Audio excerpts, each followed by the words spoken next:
kid who swings a golf club like a dream.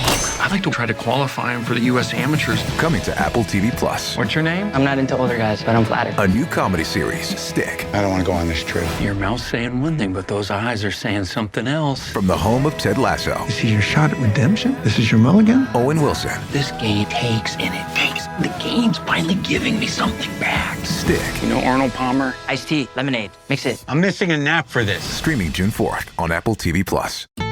Building a portfolio with Fidelity Basket Portfolios is kind of like making a sandwich. It's as simple as picking your stocks and ETFs, sort of like your meats and other toppings, and managing it as one big, juicy investment. Now that's pretty good. Learn more at fidelity.com/baskets. Investing involves risk, including risk of loss. Fidelity Brokerage Services, LLC. Member NYSE SIPC. New Icy Hot. Nighttime recovery. Relieves pain at nighttime while your body recovers. Icy Hot. You're so back.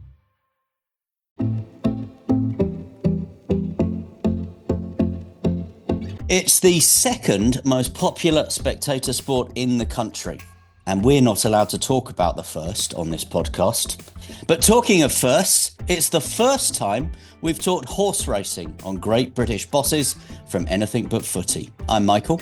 And I'm John, and in 2024, 4.8 million people went racing. And a new campaign, The Going Is Good, aims to eclipse that this year. Everyone knows about horse racing's crown jewel events like the Grand National, Derby Day, Cheltenham and Royal Ascot, but there's plenty of other opportunities for you to enjoy a day at the races.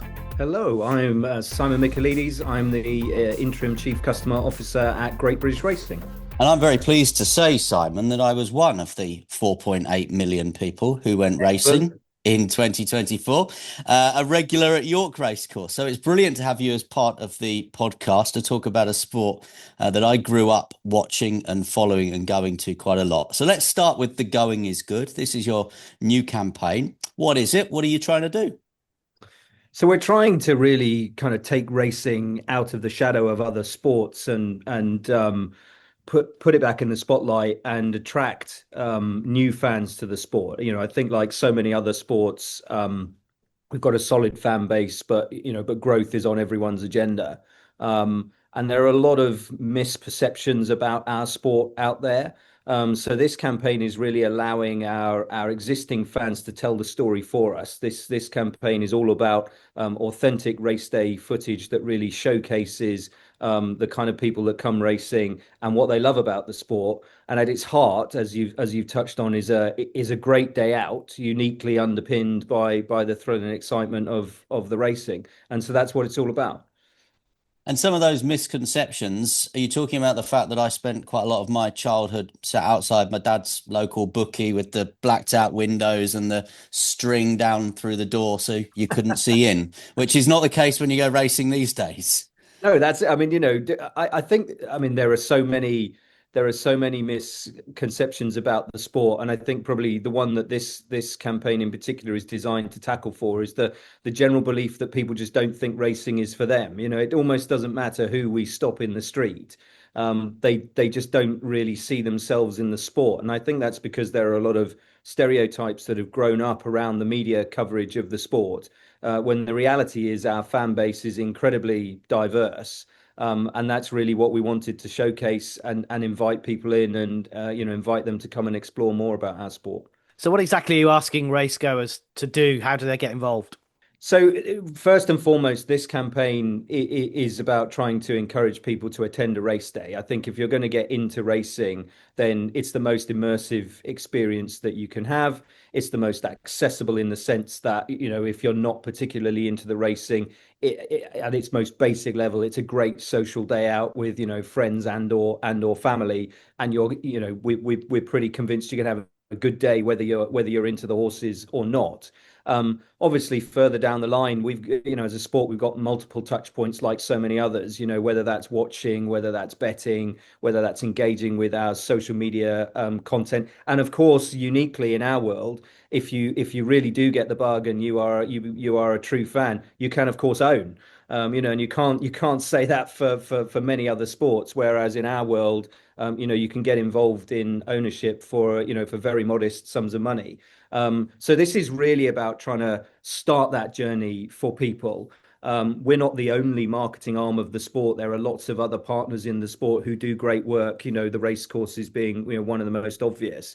But they're all trying to sell particular products, if you like, if you want to put it in those terms. Our job at Great British Racing is to really sell the sport at large. And we're really out there trying to round up more eyeballs, who will potentially be interested in finding out more, and to reactivate those people who've maybe engaged with us once or twice but not taken it any further. And if we can then herd those people towards some of our partners, starting with attending a race day, then hopefully it's just the start of a relationship which will blossom with the sport. I was going to ask what Great British Racing was because, as you rightly say, we all know the different tracks. I mentioned some of them in the intro, but how it all works coming together. Yeah, I mean, we're obviously not a particularly consumer facing brand, but we really sit at the center of the sport. So in a nutshell, Great British Racing was set up as the marketing and promotional arm for the sport. We sit alongside the regulator, the British Horse Racing Authority, and really we work with the full spectrum of partners across racing, everyone from the race courses all the way through to the participants, the owners, the trainers, the jockeys, etc., etc. We're really here to for the greater good of the whole sport. But obviously that starts with fans wanting to come and watch what we do. At the end of the day, the sport has kind of two bookends. If we don't have people who want to own and race horses, then there's nothing to come and see. And if we don't have people who want to come and see that, then there's no commercial business model. So that's what we're really trying to do, is stoke up that interest, raise the sports profile, and really kind of showcase what it's all about and attract new people to the sport. We mentioned obviously 4.8 million people went racing. We started this podcast deliberately to shine the light, put some focus on smaller sports and smaller sports people and sports teams. John mentioned some of the crown jewels in the intro. He could have added Glorious Goodwood, Dante Festival, the other classics in there, of course. So it doesn't appear from the outside like racing has a problem attracting people. But what you're saying is it's a very crowded marketplace in big sport in this country at the moment. Yes, and I think especially since COVID, not surprisingly, as we all know, sport was hit particularly hard by COVID with the inability to have, large crowds gathering. But in that time, in that downtime, lots of great work was done on coming up with new concepts and trying to really drive growth in the sports market. And so on the other side of COVID, we've seen a huge growth in sport, which obviously is a good thing overall, but as you say, does make it a really competitive market, whether that's the huge acceleration of women's sport, whether that's the kind of emergence of more nascent sports like Formula E or Sail GP, or whether it's the innovation we've seen from more established mainstream sports like cricket with the 100.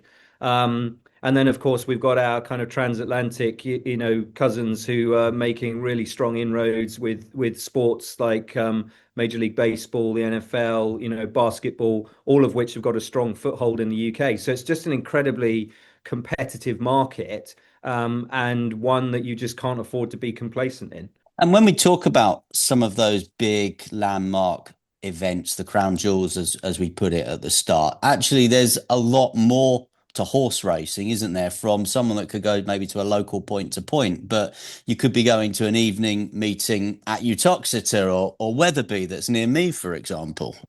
Absolutely. I think a lot of people don't really know that racing is effectively an always on sport. There's racing 363 days a year, 59 race courses across the country, 1,700 racing fixtures, in a year. There's an awful lot for people to engage with, beyond those crown jewels, as you put it. And we know that, we know that some of those are very firmly, culturally in people's consciousness. Everyone has heard of Royal Ascot, everyone has heard of the Grand National at Aintree.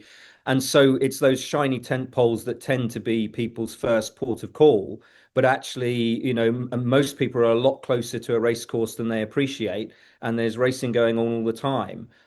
For those people who get exposed to this campaign that we've just launched, really the first thing we'd love them to go and do is find out where their nearest racecourse is.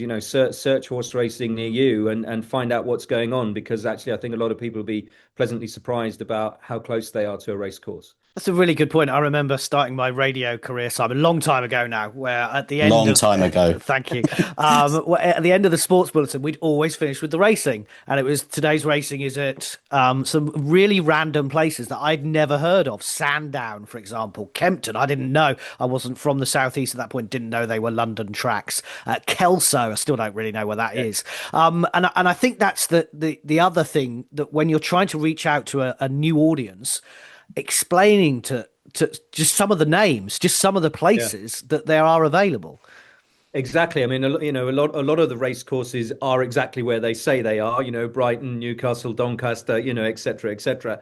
But then, as you say, there's a long list of race courses that are very old, have got a lot of heritage, and the names don't necessarily immediately pin themselves to a geography. I think there's a saying that often weaknesses can be strengths overplayed, and I think racing has a huge amount of strengths. Our heritage is one of them. We're one of the oldest sports in the country, if not the oldest, 350 years old. Formally 350 years old. Some race courses older than that. And I think what that obviously is a great asset for us, but also comes with baggage, where I think lots of people see racing as a bit dusty. It's for their grandparents, not for them. It's a bit of a yesteryear sport. But as you've already said, 4.8 million people attended a race day in 2024. That does make us the second most popular sport in the country, which is probably a surprise, to everyone. And in that respect, we're arguably in rude health. And a good chunk of our most avid fans, a good 20% plus of our most avid fans, are younger. They're kind of 18 to 34. So actually, we've got an awfully strong foundation off which to springboard. But we know, going back to that kind of competitive landscape piece, there's an awful lot of choice for people. And I think as well, because racing is a very social sporting product. We're a full day out. We're largely a full day out, interspersed with bursts of racing action. I mean, 7-8 races in an afternoon potentially. We are competing therefore with a much broader set of leisure activities for people's spare time and their disposable income. So it's not just other sports, and so we have to work particularly hard, I think, to cut through the noise, get on people's radar screen, and really explain why people should give us a chance. As Michael mentioned, it's your first appearance on Great British Bosses. We will have had a number of bosses that we've spoken to who will look at your terrestrial TV deal. I say yours, but the fact it's on ITV every weekend, and go, wow, to get that exposure. But it shows how. Does it show the dominance of football, that even you are the second best? But this is why we come up with this podcast. The actual domination of football, that matches like 6th versus 7th in the Premier League still get more coverage than a European Championships or something else in your sport. Yeah, I mean, it's a really good point, and football is obviously a very different beast. It's just a leviathan. The global sport that it is, and the global following that domestic teams have. I mean, one of the things we appreciate about one of the things we truly appreciate is the broadcast coverage that we get. 150 days of free-to-air coverage a year. As you say, most sports would kind of sell an arm for that. So that is a phenomenal thing for us to have. But I think the challenge is we're quite a hard sport to follow, actually. Again, it's the kind of the flip side of the coin. On the one hand, we're always on. There's always something that people can engage with. It isn't just those big shiny tentpole fixtures. There are lots of local kind of core fixtures as well. But actually, it makes it pretty tricky for people to follow our sport. And obviously, we're not a team-based sport. In terms of our athletes, we've got 250 plus, professional jockeys. It's pretty tricky. So one of our jobs at GBR is to also try and do everything we can to simplify the way the sport is presented, to make it more accessible for people so that it doesn't feel so impenetrable, and to try and do more to push some of our top athletes to the fore as well. Because I think arguably jockeys are more recessive than other athletes in other sports. We know that if we stop people in the street and ask them to name jockeys, we'll probably get Frankie Dettori first. Depending on the age of the people, we might get Willie Carson or a Lester Piggott, but most people struggle to name a contemporary jockey, unless they're into the sport. And you think, wow, that clearly you got to read a reasonable amount into that. I think rightly, if we're the second most popular spectator sport, yet that is the case. So so this campaign is also about trying to shine a bit more of a spotlight on some jockeys as well. Whatever the occasion, effortless elegance is right this way. Because Hilton brings you new ways to stay courtesy of the Nomad London. And it doesn't stop at award-winning dining in a space draped in velvet and illuminated by vintage chandeliers. No, this day goes beyond with unparalleled personalized service and attentive hospitality. Oh, and did we mention the Nomad London can be booked using your Hilton Honors points at Hilton.com? Hilton, for the stay. We're in conversation on Great British Bosses from Anything But Footy with Simon Michaelides of the Great British Racing Organisation. I'm glad you mentioned jockeys because 8th of February 2025, and I mentioned Uttoxeter deliberately, Carl Thornton rode Danny the Fence, which is my dad's horse, last time out. Unfortunately, had to be pulled up on that occasion. One win out of its 13 runs so far. And John mentioned Sandown, which I'm glad he brought up because I remember going to Sandown on Gold Cup Day and having an excellent each-way bet on Young Ben's many years ago, which paid for a very good weekend away, actually. So I'm glad that I mentioned Uttoxeter, John's mentioned Sandown. But I just wanted to mention your campaign is funded by the Horse Racing Betting Levy Board. Yes. Is horse racing intrinsically linked with going and having a bet? Do you have to go and have a bet if you're going to go racing? There is so much to enjoy that doesn't involve having a bet. Obviously, for many people, it is about the betting. But actually, I think that's the beauty of our sport is it doesn't have to be about that. And we have so many different entry points to the sport. For some people, their relationship with racing starts with a love of betting. For others, it starts with a love of the horses themselves. And for others, still, it's actually just a great day out in the summer. Fingers crossed with the British weather in the sunshine. So I think there are so many things. I mean, one of the other little known facts about our sport is that all children under the age of 18 go for free. And again, as a proposition for a great day out for families, there, I can't think of any other sport where that would be the case. So actually, the price of entry for engaging with our sport and attending a race day is pretty low, and really how much you spend then is up to you. It depends how long you spend there, what you do when you're there. But often, some of the bigger racing events have a lot of other entertainment going on as well. Musical entertainment, lots of food and drink offer, opportunities to get up close and personal with just the horses and the jockeys, et cetera, et cetera. So there's an awful lot going on. So there's a lot more to it than simply the betting. But of course, the sport is synonymous with that in so many ways. Ollie Murs playing live after racing in Indeed. York on Summer Music Saturday at the end of June, by the way. And also the York Mix Family Fun Day in September. I thought I'd make a plug there. As John's mentioned his radio career, I thought I'd mention mine. So there, I just want to ask you, Simon, how you got into horse racing, because obviously your background is much more sort of corporate consumer. We mentioned television, worked for big brands, worked for Procter and Gamble, for example. How does horse racing come into it? Yeah, it's a really good question, because I've definitely had what you would describe as a very squiggly career path. Do you know, the answer is I got into it because I was from outside of the sport. When the kind of metaphorical knock on my door came, it was very much, look, we'd like to speak to you because you're a set of fresh eyes, and you don't have any baggage around our sport.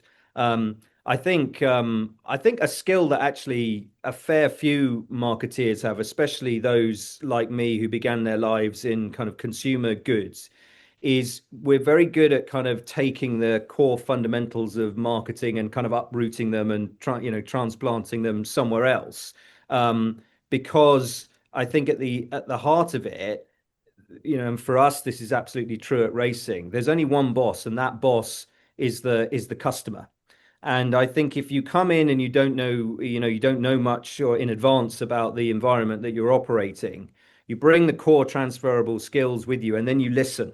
You listen to your internal customers, you listen to your external public, customers, and they're the boss, and you really build what you do on the insights that you gain from that. You can learn industries, and you can learn industries relatively quickly, if you're adept enough at translating what you know into those environments. So as you say, my journey was consumer goods. Actually started on household cleaning products, and then went into food and beverages, and then, as you say, television, travel, and now horse racing. And I didn't know anything about any of those environments before I went there. But I think there's the silver thread in my career is just those opportunities where there's a change agenda and an opportunity for growth. That's what I find really interesting and attractive, and that's what's drawn me to the sport. Digging up my memory, Southall and Toaster are my two other favourites. I had to actually write the pronunciation down because, of course, they're spelt Southwell and Tocester. So again, going back and remembering my racing days. But in all seriousness, Simon, you talk about coming in and with kind of like a fresh approach. Everyone's trying to build a brand now, aren't they, in business? And sport is no different. And you look at what Team GB have done, and that brand that they created 10, 15 years ago just kind of sets the mark, doesn't it, for the rest of the sporting world? Yeah, it's a really good point. I think we've seen a huge focus on the building of strong brands across sport in the last decade. Um, and that's not a surprise, really, because at the heart of it, and sport sits right at the heart of this. As human beings, we're really emotional decision makers. It does. I mean, you can go and drop a small fortune on the latest iPhone, or the new car that you wanted, and you probably didn't sit there and scrutinize all the kind of data on it, and rationalize whether it was a smart purchase or not. You probably just went, I really want that one. I really love it. And obviously sport is a very emotional thing, but brands are a way of us affiliating to something. Brands are a way of affirming what we want to believe to be true about ourselves, and what we see and like in the products and things that we engage with. And so I don't think it's any surprise that we've seen the growth of brands in sport over the last few years. And actually, no surprise that I think behind the scenes, then lots of sports have been busily hiring in people from more branded corporate environments to come and bring those skills, across. You look at Surrey County Cricket, you look at the LTA and Wimbledon, you look at the ECB. I know plenty of people from my past, who are kicking around in those environments. So yes, it is a rich landscape now in terms of brands, and everyone is trying to do it. But that doesn't mean it's the wrong thing to do. I think it's still it's still better to have a strong brand than to not. But it is a kind of branded arms race as such, and therefore everyone's trying to outdo each other. You've got to do it well, and you've got to try and do it better than the next person. So going back to where we started, your Going is Good campaign for Great British Racing, effectively what you want are Great British Racing fans. That's what you want. You mentioned the Americans coming over here. People go to Wembley or Tottenham to watch the NFL. They're not going to watch teams. They're going to watch the NFL. And so I suppose what you're looking for is Great British Racing fans right across the country. Exactly. I think you are spot on. I make a point of heading to one of those Wembley NFL games every year, decked out in my Arizona Cardinals gear for my sins. And what I love about it is it's a sea of pretty much every NFL team, kit that you can see, because people are there as fans of the sport first and foremost, and not fans of the teams that are playing. And that is really our job at GBR. It's to create fans of British racing, and then let them decide, further into their journey, which aspects of it, do they enjoy the most? Because of course there are many facets to racing. There's jumps, there's flat racing, there's all weather racing. As you say, there's just the big tentpole, shiny festivals, but then there's lots of core racing, more low key, smaller, independent race courses, with core races going on there. So there truly is something for everyone. And just with any sport, what facet of it really grabs you is up to the consumer to discover for themselves. What we do is just really one part of the entire marketing machine in the sport, working very closely with our partners, at race courses and other aspects of the sport. And they will be the ones that kind of, are out there trying to sell you, particular festivals, etc. We just want you to love the sport at large. Final one from me then. Obviously, we've talked about brands. The other word we hear a lot in the world of sport these days is content. And that is part of this campaign, things like video on demand, digital, social media, podcasts. I'm glad to hear. If you need any assistance there, you know where we are. But that is what you're asking people to do, is get involved. Yes, absolutely. And I think I mentioned when we started, one thing that we've done very deliberately with this campaign is it's all authentic content filmed, at race days. We didn't want people to feel that they were being advertised at, we didn't want to go and film something in a studio somewhere. We didn't want them to necessarily just take our word for it. We wanted them to hear from people like them, from the 4.8 million people who go racing every year. And so everything that we've used, every stills image, every video image that we've used are all authentic race goers, authentic imagery from actual race days. What you see is what the race day is really, really like. And so we hope that'll we hope it'll provoke a slight kind of, fear of missing out. 4.8 million people like you are going every year. Where on earth have you been? But we hope more than that, it'll inspire people to just find out a little bit more about our sport. Well, 4 million memories are made every year. The Going is Good. That is the brand new campaign from Great British Racing. Simon Michaelides, the Interim Chief Customer Officer, thank you very much for joining Great British Bosses from Anything But Footy. My pleasure. Thank you for having me.